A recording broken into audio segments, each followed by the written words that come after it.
Mga super rare na animals sa Pilipinas na parang hindi talaga totoo.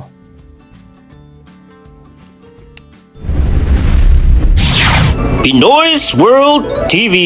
Hihihihi. Number 15. Cebu Bubuk. Ito'y isang maliit na kwago sa Cebu na natural lamang matatagpuan doon. Ito'y tinatawag din na Cebu Hawk Owl. Sa gabi, mas madalas itong marinig kaysa makita. Ang kakaibang tawag at pisikal na katangian nito ang dahilan kung bakit kinilala lamang ito bilang hiwalay na species noong 2012. Kaya nitong manirahan sa secondary forest at ilang plantasyon basta may natitirang puno at kagubatan sa paligid. Ang problema dito, maliit at magkakahiwalay na ang forest patches ng Cebu. Kapag nasira ang mga yon, wala itong ibang islang malilipatan. Tinatayang populasyon ay nasa 250 hanggang 999 matured individuals na lamang at pinaniniwala ang mas malapit sa mababang bahagi ng estimate ang totoong bilang nito. Pangunahing banta rito ang logging, pagmimina, sakahan, pagtatayo ng kalsada at urban development. Number 14. Black Hooded Kaukal. Isang ibong tila nakasuot ng makintab na itim na hood at mapulang kayumangging mga pakpak. Hindi ito madalas lumilipad sa ibabaw ng kagubatan. Mas gusto nitong maglakad, tumalon at sumiksik sa makapal na halaman malapit sa lupa. Dahil dito, napakahirap nitong makita kahit na ng mga bihasang birdwatchers. Endemic ito sa Mindoro. Ibig sabihin, kapag nawala ang natitirang lowland forest ng isla, wala ring ibang natural na populasyon na sasalo sa species. Tinatayang populasyon ay nasa 50 hanggang 249 matured individuals na lamang. Patuloy na bumababa ang bilang nito dahil sa habitat loss at pagkakahiwa-hiwalay ng mga kagubatan. Posibleng mas marami pa ang tao sa isang maliit na barangay kaysa sa lahat ng black-hooded kaukal sa buong mundo. Number 13. Sulu Rocket Tail. Isang berdeng loro na may dalawang pahabang balahibo sa buntot. Sa dulo ng mga ito ay malapad na bahagi na parang maliit na raketa. Matatagpuan lamang ito sa Sulu Archipelago, lalo na sa Tawi-Tawi at ilang kalapit na isla. Kumakain ito ng prutas, buto at bulaklak. Kaya nakakatulong itong magpakalat ng mga butong maaaring maging bagong puno. Ngunit, ang kakaibang buntot at magandang kulay nito ay maaari ring makaakit ng illegal pet trade. Dagdag pa rito ang pagkawala ng malalaking punong ginagamit ito sa pagkain at pagpaparami.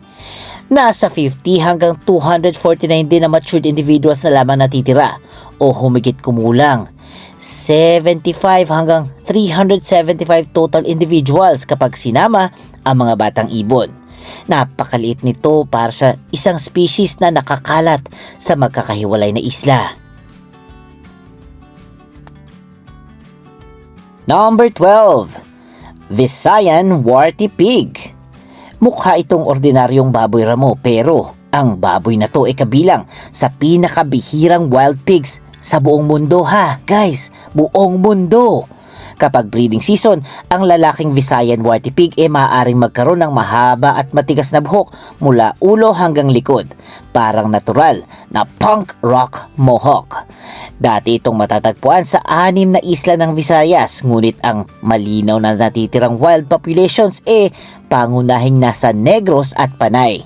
Nanganganib ito dahil sa pangangaso, pagkawala ng kagubatan, pakikipaghalo ng domestic pigs at mga sakit tulad ng African swine fever. Walang kompleto at bagong island-wide census dito, ngunit isang madalas gamiting conservation estimate ang nagsasabing mas kaunti sa 200 na individuals na lamang ang maaaring natitira sa wild. Dahil maliit at magkakahiwalay ang mga grupo, mas mahirap silang magparami at makabawi nito.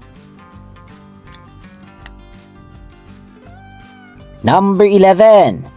Philippine Pangolin. Parang pinagsamang anteater, pine cone at maliit na dinosaur ang pangolin na ito. Tinatawag din tong Palawan pangolin o balintong. Balot ito sa matitigas na kaliskis at gumugulong kapag nanganganib. Ginagamit naman ito ang mahaba at malagkit na dila sa pagkain ng langgam at anay. Dahil dito, mahalaga ito sa pagpapanatili ng balanse ng kagubatan. Sa Palawan Faunal Region, lamang ito matatagpuan. Ngunit ang depensa nitong pagkukulot walang laban sa manghuhuli. Target ito ng illegal wildlife trade para sa karne at kaliskis. Wala pang napagkakatiwalaang kabuang bilang sa wild. Gayunpaman, inulat ng mga eksperto ang tinatayang 85 hanggang 95% na pagbaba sa iba't ibang bahagi ng range nito mula 1980s hanggang 2018. Posibleng libo-libo na ang nawala bago pa man lubusang mapag-aralan ang species na to. Number 10. Philippine Forest Turtle or Palawan Forest Turtle. Ang scientific name nitong Siebenrocchiella leitensis ay nagbigay ng impresyong mula ito sa Leyte. Ngunit nang muling matuklasan at papag-aralan, napatunayang ang tunay nitong natural na tirahan talagang nasa Palawan at Dumaran. Isa ito sa pinakamalaki at pinakamabigat na freshwater turtle sa Pilipinas. Nabubuhay ito sa mabagal na sapa, freshwater wetlands at swamp forest. Mabagal itong lumaki at dumami kaya napakalaking pinsala kapag adult turtles ang kinuha mula sa wild. Tinatayang populasyon nito ay humigit kumulang 3,000 adult turtles. At noong 2015, libo-libong individual ang natagpuan sa isang wildlife trafficking seizure. Patunay na kayang maubos ng isang illegal operation ang malaking bahagi ng buong species na ito. Number 10. Tamaraw. Hindi simpleng maliit na kalabaw. Isa itong sariling species ng wild buffalo sa Mindoro lamang matatagpuan sa buong mundo. Mas maliit ito kaysa karabaw, mas maitim ang katawan at may mga sungay na tila bumubuo ng letrang V. Karaniwan din itong solitaryo at maaaring maging agresibo kapag na-corner. Noong 2026, nakapagtala ang DNR ng 425 tamaraw sa Mount Iglit, Baco Natural Park. Mas mataas ito kaysa 380 na naitala noong 2025. Gamit ang parehong standardized monitoring method ito ha. Tinatayang ang populasyon nasa 425 nga at ang bilang talaga namang bumababa kada taon. May iba pang maliliit na grupo sa Sadik Critical Habitat at Upper Amnay Watershed, ngunit wala pang iisang kumpletong census.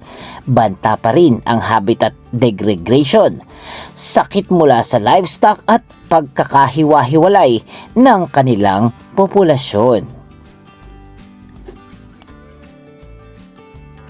Number 8. Panay Monitor Lizard. Sa kagubatan ng Panay ay may dambuhalang bayawak na taliwas sa nakasanayang imahe ng isang mabangis na predator. Ang butiking ito or ang bayawak na ito ay tinatawag ng ilang lokal na mabitang. Maaari itong lumaki ng mahigit 1 metro, may maitim na balat, malalakas na kuko at mahahabang buntot. Ngunit sa halip na mahuli ng malalaking hayop, pangunahing prutas ang kinakain nito. Umaakyat ito sa mga puno upang kainin ang bunga ng pandan, igos at iba pang halaman. Sa pagkalat ng mga buto, para itong dambuhalang gardener ng kagubatan. Walang maasahan ding kabuoang census pero napakaunti ng direktang naoobserbahan sa scientific surveys at limitado ito sa natitirang kagubatan ng Panay. Endangered ito dahil sa pagkawala ng old growth forest, kaingin, illegal logging, pangangaso at posibleng wildlife trade. Number 7. Philippine Barebacked Fruit Bat. Isipin ang isang paniki na tila walang balahibo sa gitna ng likod at ang mga pakpak halos nagtatagpo sa galugod. Ito ang Philippine Barebacked Fruit Bat na tinatawag ding Negros Naked-Backed Fruit Bat. Dati itong marami sa ilang kuweba ng Negros at Cebu, ngunit nang mawala ang lowland forest at lumawak ang mga taniman, nawala rin ito sa mga dating tirahan. Dahil ilang dekada itong walang kumpirmadong record, minsan itong inakalang extinct na at wala na talaga natitira sa buong mundo hanggang muling matagpuan ito noong early 2000s. Prutas ang kinakain nito, hindi dugo, at mahalaga ito sa pagpapakalat ng mga buto sa kagubatan.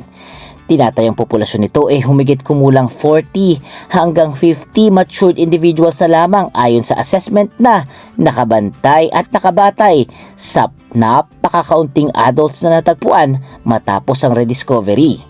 Banta rito ang hunting, cave disturbance, pagkuha ng guano at pagkawala ng kagubatan. Ganyan kaswerte ang Pilipinas. Imagine, ang animal or hayop na inakalang wala na sa buong mundo, matatagpuan pala ulit dito. Wow! Number 6. Calbiga Cave Blind Goby. Sa ilalim ng Samar ay may maliit na isdang nabubuhay sa mundong walang sikat ng araw. Ito'y may scientific name na Caecogibius cryptophthalmus. Dahil sa permanenteng kadiliman, lumiit at halos nawala ng gamit ang mga mata nito. Maputla rin ang katawan dahil hindi nito kailangan ang matingkad na kulay para magtago sa maliwanag na kapaligiran. Ito ang unang cave obligate fish na scientificong naitala sa Pilipinas. Hindi lamang ito isdang paminsang-minsang pumapasok sa kuweba. Nakadepende ang buong buhay nito sa underground water system. Walang mapagkatitiwalaang numerical estimate nito. Kilala ito mula sa napakalimitadong subterranean habitat sa Calbiga Cave System. Kaya ang populasyon, basura, turismo, pagbabago sa daloy ng tubig o pagkasira ng kuweba ay maaaring makaapekto sa malaking bahagi ng buong species ng sabay-sabay.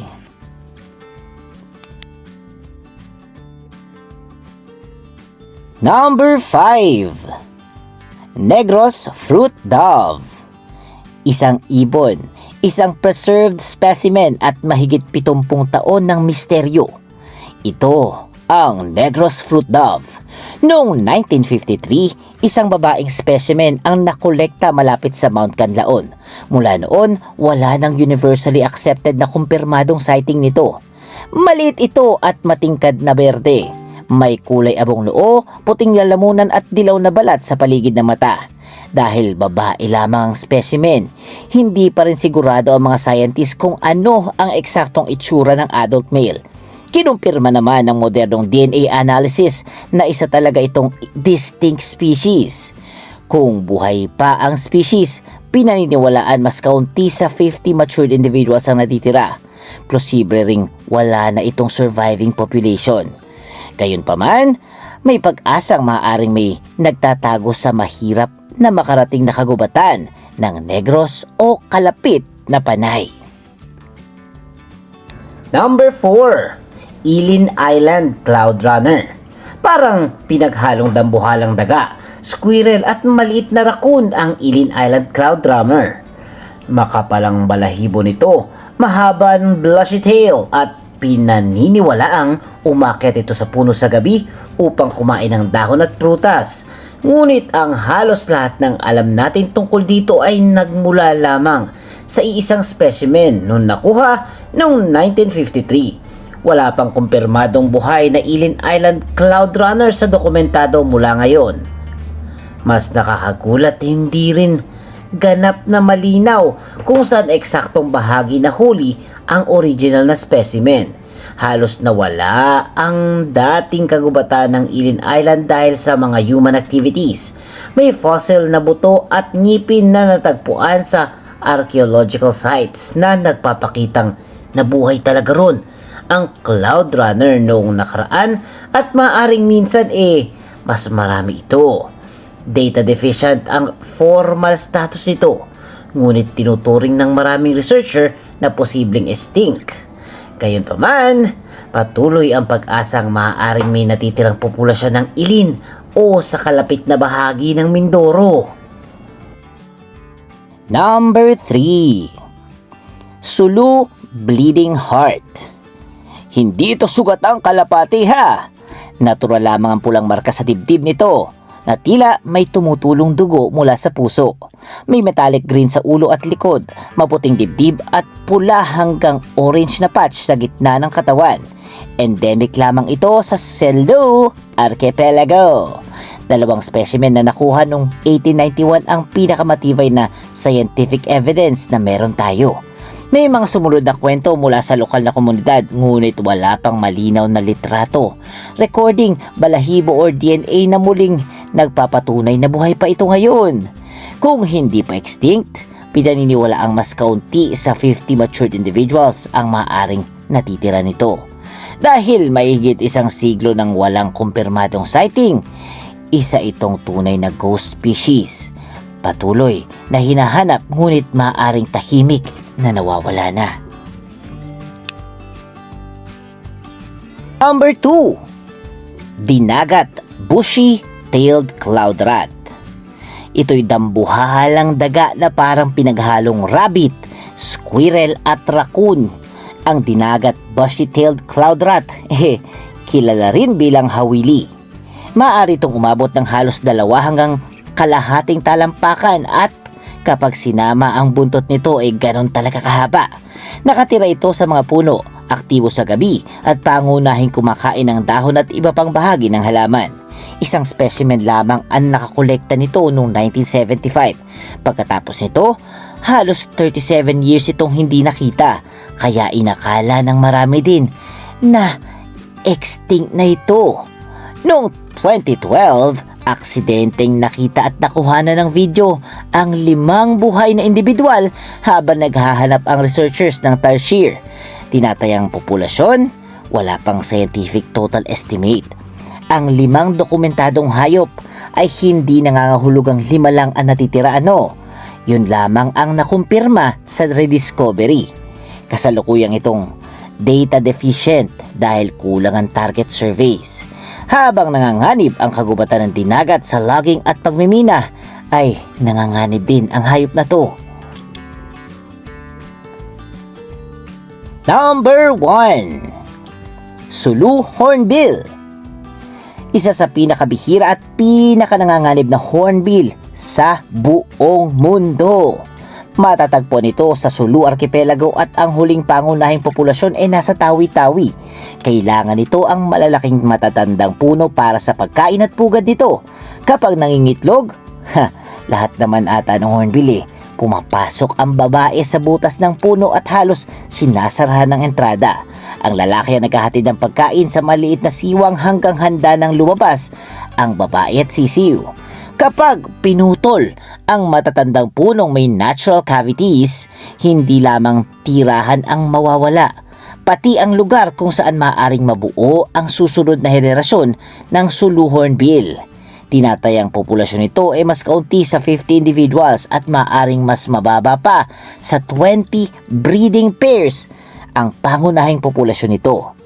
Isang malakas na bagyo, sunog, pangangaso o pagkawala ng nesting trees ay maaaring magdulot ng napakalaking epekto sa buong species nito.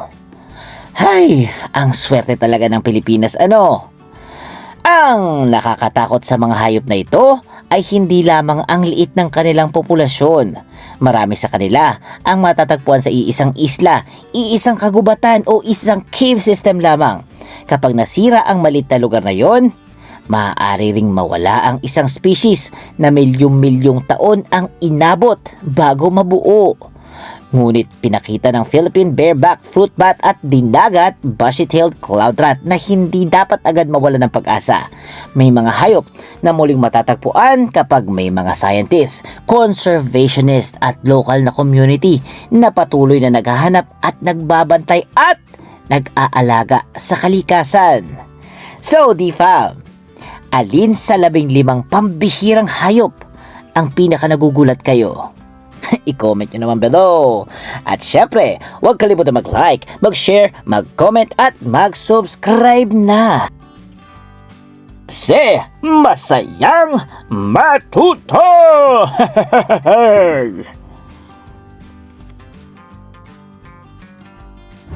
Mag-subscribe, like, share, and comment na lang ha. Goodbye guys!